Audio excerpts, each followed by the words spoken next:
और बड़ी खबर आपको मशरिक़ वस्ता से बता दें, खास तौर से अमेरिका को लेकर यह बड़ी और चौंकाने वाली खबर आ रही है। दरअसल ये एक ताज़ा रिपोर्ट है जो इस वक्त मैं अपने मोबाइल सेट पर भी देख पा रहा हूं। एक बड़ी खबर, एक रिपोर्ट जो इस वक्त मेरे सामने है। दरअसल आपको बता दें कि अब ये चीजें निकल कर आ रही हैं कि ईरान और अमेरिका जंग के दरमियान अमेरिका भी एक तरह से कमजोर पड़ने लगा है। ये खबर दरअसल चौंकाने वाली इस वजह से है क्योंकि एक तरफ ईरान है और दूसरी तरफ अमेरिका जैसा सुपर पावर। क्या वाकई में पिछले 3-4 महीनों से जो जंग अमेरिका ईरान के साथ लड़ रहा है, इस जंग में ईरान का इतना ज्यादा नुकसान हुआ है कि ईरान अब इस जंग में कमजोर पड़ रहा है, या फिर ईरान का जो डिफेंस सिस्टम है, जो दिफाई निजाम है, क्या ये दिफाई निजाम भी अमेरिका का अब कमजोर पड़ता हुआ नजर आ रहा है? क्योंकि जो रिपोर्ट निकलकर सामने आई है, यह रिपोर्ट दरअसल बहुत चौंकाने वाली है और इस रिपोर्ट में सीधे सीधे यही बताया गया है कि अमेरिका ईरान के मुकाबले में कमजोर पड़ रहा है और खासतौर से जदीद मिसाइल अमेरिका के खत्म होने लगे हैं। ईरान के सामने वाशिंगटन दरअसल अब बेचैन नजर आ रहा है।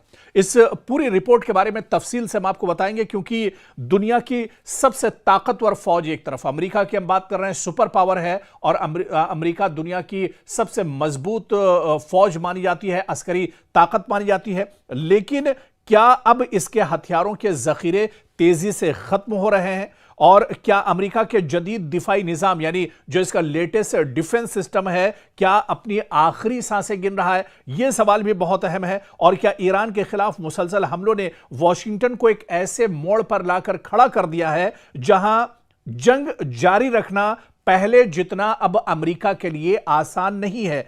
क्योंकि दरअसल अमेरिका ने एक बार फिर ईरान पर फजाई हमले किए हैं और कशम जजीरे पर एक रिहायशी इमारत को निशाना बनाया है जिसमें कि ईरानी दरअसल जो मियां बीवी हैं वो इसमें मारे गए, हलाक हुए। जो लेटेस्ट दरअसल जो हमला अमेरिका ने किया है और यह हमला काफी बड़े पैमाने पर यह हमले ईरान के अंदर अमेरिका ने किए हैं और इस हमले में काफी माली और जानी नुकसान ईरान को उठाना पड़ा है।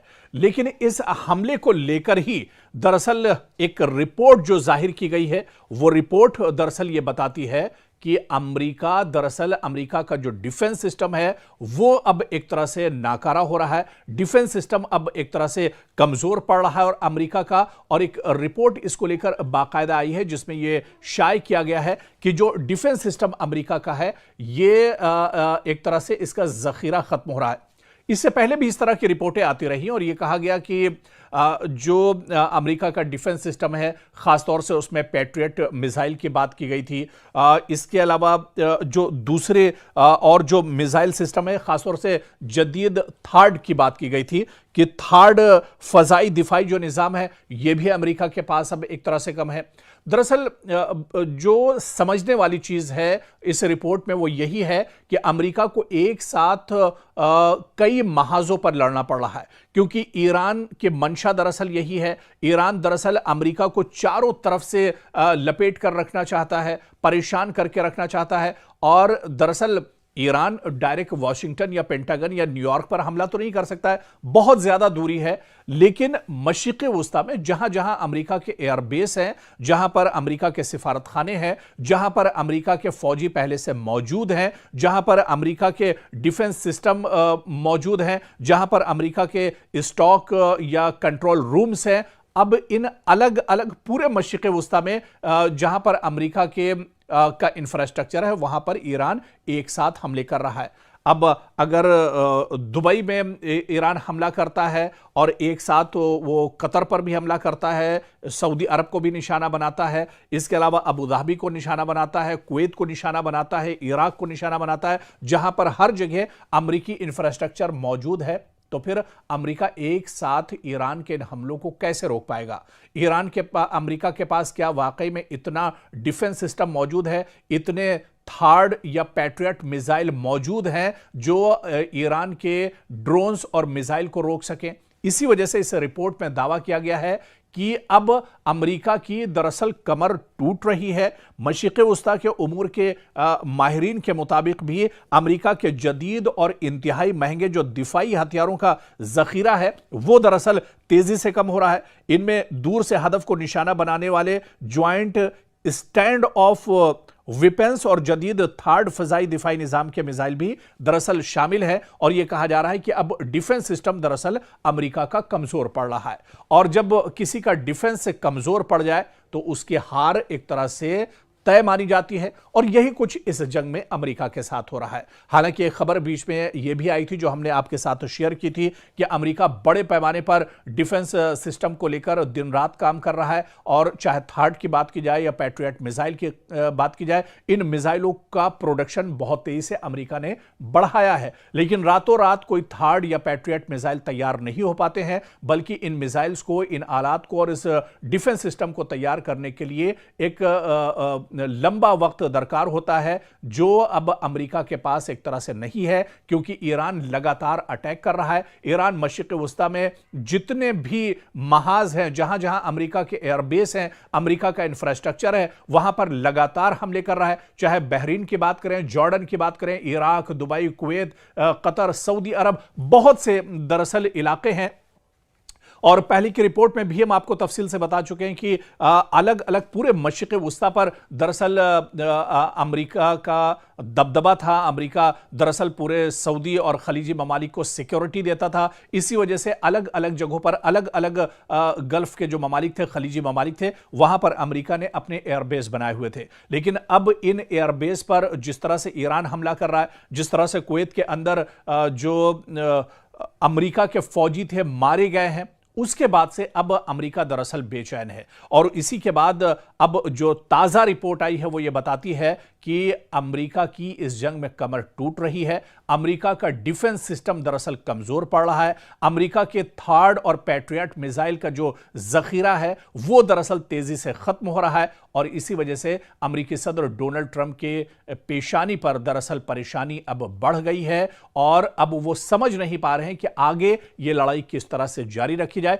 इसी वजह से अमेरिका अब बड़े अटैक भी कर रहा है, बड़े पैमाने पर तेहरान और ईरान के दूसरे जो शहर हैं वहां पर अटैक कर रहा है। अमेरिका चाह रहा है कि जल्द से जल्द या तो यह जंग खत्म हो, इस जंग का इख्तिताम होना चाहिए, वरना फिर कोई बीच का रास्ता निकलना चाहिए। हालांकि ईरान यह कह रहा है कि यह जंग अब जब ही रुकेगी जब ईरान अपनी तरफ से कोशिश करेगा, या ईरान जब चाहेगा तभी यह जंग रुकेगी, वरना यह जंग इस तरह से अब रुकने वाली नहीं है, क्योंकि बातचीत बहुत हो चुकी। अब ईरान मैदान में उतर चुका है, और अब आर पार की लड़ाई दरअसल ईरान इस पूरे मुद्दे को लेकर लड़ रहा है। अगर बुहैरे अहमर में जहाज महफूज न रहे तो सिर्फ मशरिक़ वस्ता ही नहीं बल्कि पूरी दुनिया की तिजारत हिलकर रह जाएगी। तेल महंगा हो सकता है, सप्लाई चेन मुतासिर हो सकती है, और आलमी मईशत को अरबों डॉलर का नुकसान हो सकता है। और यही वजह है कि अब सऊदी अरब एक ऐसे बैनुल-अक़वामी इत्तेहाद की तश्कील की कोशिश कर रहा है, इंटरनेशनल यूनिटी की बात कर रहा है, जो बुहैरे अहमर में जहाजों को हूसी मुजाहिदीन के हमलों से महफूज रख सके। आखिर ये इत्तेहाद इतना जरूरी क्यों हो गया है, और क्या इससे खित्ते में एक नई कशीदगी जन्म ले सकती है? दरअसल इसको एक बड़े कैनवस में समझना होगा, इसको बहुत डिटेल में समझना होगा, क्योंकि बुहैरे अहमर यानी रेड सी दुनिया की अहम तरीन समंदरी गुजरगाहों में शुमार होता है। एशिया, यूरोप और मशरिक़ वस्ता के दरमियान होने वाली आलमी जो ट्रेड का बड़ा हिस्सा इसी रास्ते से गुजरता है। रोजाना लाखों बैरल तेल और बेशुमार तिजारती सामान इसी समंदरी रास्ते से दुनिया भर तक पहुंचता है। लेकिन गुज़श्ता कई बरसों से यमन के हूसी लड़ाकों की जानिब से बुहैरे अहमर में तिजारती जहाजों पर मिसाइल, ड्रोन और दीगर हमलों ने इस रास्ते को गैर महफूज बना दिया है।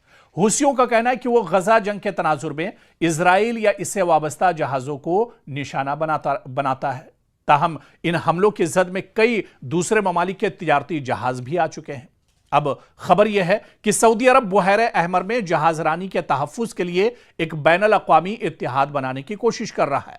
रॉयटर्स के मुताबिक सऊदी हुकाम मुख्तलिफ ममालिक से बातचीत कर रहे हैं ताकि एक ऐसा मुश्तरका निजाम बनाया जा सके जो इस अहम समंदरी रास्ते को महफूज रख सके, क्योंकि अब धड़कनें सऊदी अरब की भी बढ़ने लगी हैं। सऊदी अरब पर भी अब तेल की किल्लत एक तरह से हो सकती है अगर रेड सी को हूसी लड़ा के अगर पूरी तरह सील कर देते हैं।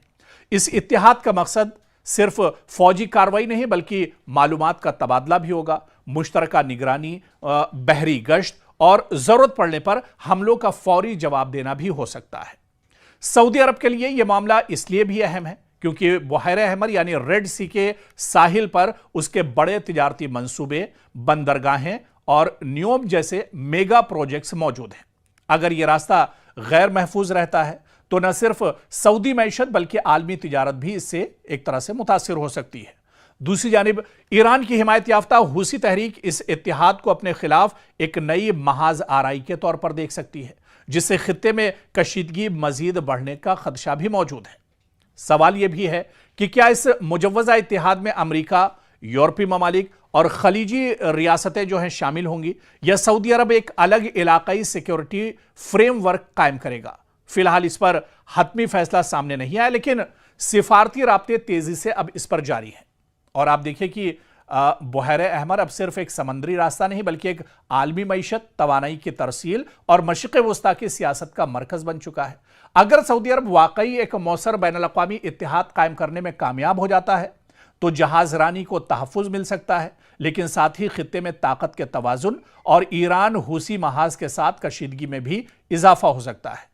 अब आने वाले दिनों में यह पेशरफ्त मशरिक़ वस्ता की सियासत का एक अहम मोड़ साबित होगी और क्या सऊदी अरब का यह इत्तेहाद वाकई में मजबूत होगा, इसका असर दूसरे ममालिक पर पड़ेगा या दूसरे ममालिक सऊदी अरब के साथ जुड़ेंगे, आने वाले दिनों में यह देखना अहम होगा। बहुत दिलचस्प होगा कि क्या सऊदी अरब को इस बड़े इशू पर दूसरे ममालिक का साथ मिलता है या नहीं।